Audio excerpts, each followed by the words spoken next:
you have to remove the politics and say, hey, this is what we're here to do. We're here to build this company. Let's build this company. If you had a time machine, how would you do this all over again? If I had a time machine, I would have drawn up the org chart earlier and said, is this going to be a problem? How did you actually come to resolution when somebody says, I don't want to be a lead generator for the next 5 years? And somebody else says, well, I don't want to be head of finance for the next 5 years. But how did you solve this?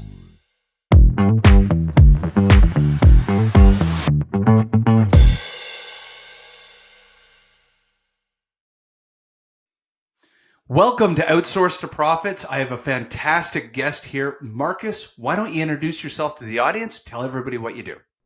Hey, I'm Marcus Smith. I'm the CEO of Cloud Trailz. We're a Salesforce consultancy, and our unique advantage is speed and execution. My background is industrial engineering, so I like to move everything out of the way that doesn't deliver value to the customer.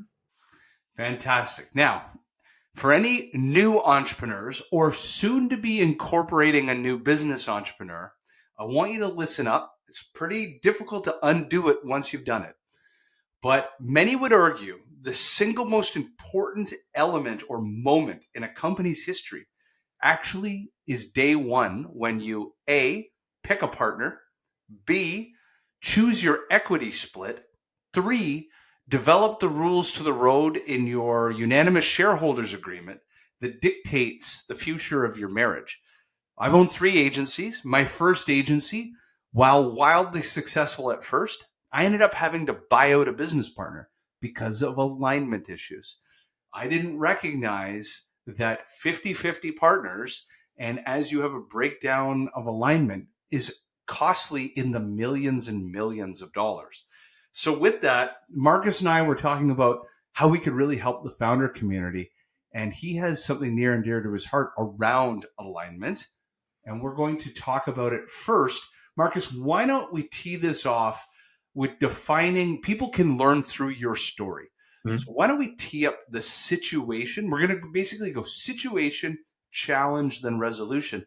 Why don't we tee up the situation so everybody gets the context? Okay, so the situation is it's actually really interesting. We kind of got our start in COVID, so it was a unique buying arrangement. People were at home. People are buying Salesforce. People need help. So it was originally 3 people. We didn't need a whole bunch of structure because we had a really good offer and we delivered. So we could throw up a one-pager and people from Salesforce would go, ooh, we want that. Put that with the customer. But COVID doesn't last forever, right? That unique buying situation doesn't last forever. And that camaraderie kind of breaks down when you go, hey, it's time to structure this stuff up a little bit so we can continue that forward trajectory. So what happened was essentially we had a really good bang up time in COVID. And once that unique buying environment was over, the cracks kind of started to show where we needed to organize ourselves and get it together. And the visions didn't align after that. So that's the situation. Essentially, you have let me kind of summarize it for everybody. You become what John Warlow, who has a great podcast, Built to Sell, he'd call it the accidental consultant. So a lot of people backflip their way into, they win a couple customers and all of a sudden they've got a consulting firm or an IT services firm. So that's how you get started. You have an unnatural tailwind of lead flow. The years kind of mid-2020 through, call it third quarter of 2022, is an unnatural amount of capital deployment on just about anything. Then 2023 hits, reality sets in that this is what the new normal of lead flow is going to look like, deliverables, your talent acquisition and talent retention challenges are going to come into play. So if I summarized this situation, now let's move to the challenge.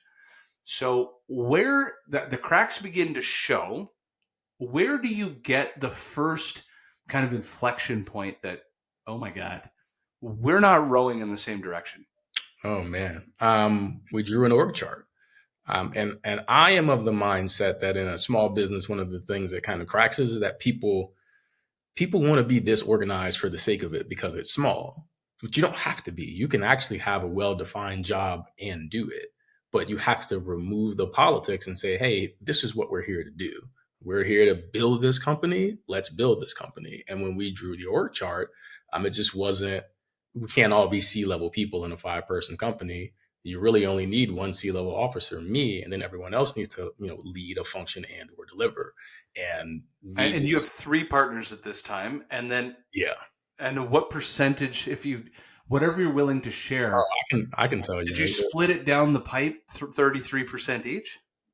It was 40, 35, 25. Yeah. But basically, you've given everybody and this is a really important thing, equity distribution and a role and responsibility are mutually exclusive. And I'll tell that story in a second. But yes, so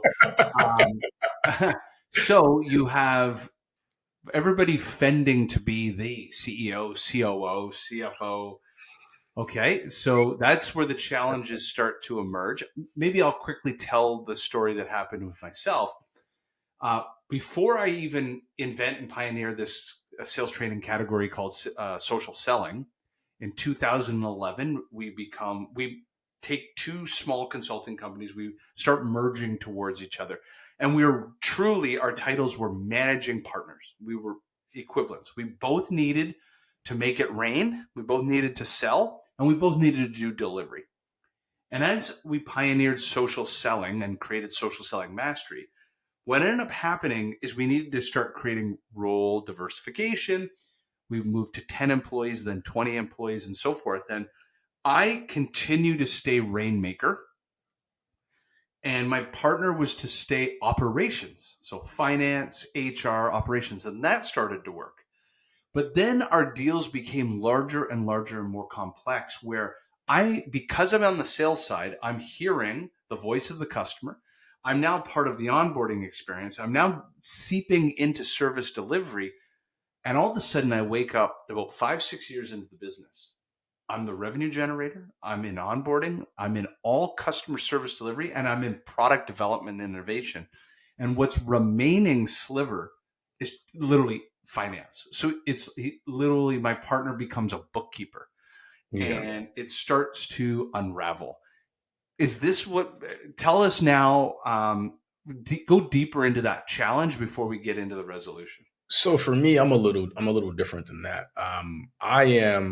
I'm role definition right up front, right? So that there's a little different with us. I'm CEO. We had already defined the delivery. The reason we have so much business is because our delivery is defined and optimized. So the people over there work on schedule. They know what they need to do. Essentially what happened was we had someone who was over revenue, and they just didn't want to have that singular responsibility to generate revenue. So it was, I would like to do some of these other things. And it's like, we don't, just because it's a small business doesn't mean we need to do that. You have the luxury of being just the person that builds the relationships and builds the revenue and kind of feed that in and build out the revenue department. And my vision, almost in any business, is, hey, let's just define our jobs and do them, and then we can go ahead and grow. And that just was not, we'll just say we're misaligned on having role definition that early. Interesting. So what becomes the resolution? How do you start tackling it? And then let's then take a part 2 to that question. If you had a time machine, how would you do this all over again? If I had a time machine, I'll take that part first as I think about that. If I had a time machine, I would have drawn up the org chart earlier and said, is this going to be a problem? Because it was not a problem until we drew the chart, and then somebody went, yeah, I don't like that. And it just didn't occur to me. I thought, hey, we're in here to build something. Who cares about the titles and all that, because we're building something. So if I could do it all again, I would have drew that org chart up much earlier and just went, hey, no nonsense, no BS. Do you agree or not? Go ahead. I'm sorry. No, this is interesting. In my second agency, I only had 2 partners. There were only 2 partners of the firm, myself and one other partner. And ironically, something similar happened, and we kept volleying back and forth one role, which was marketing. Essentially, my business partner was better on the post-win.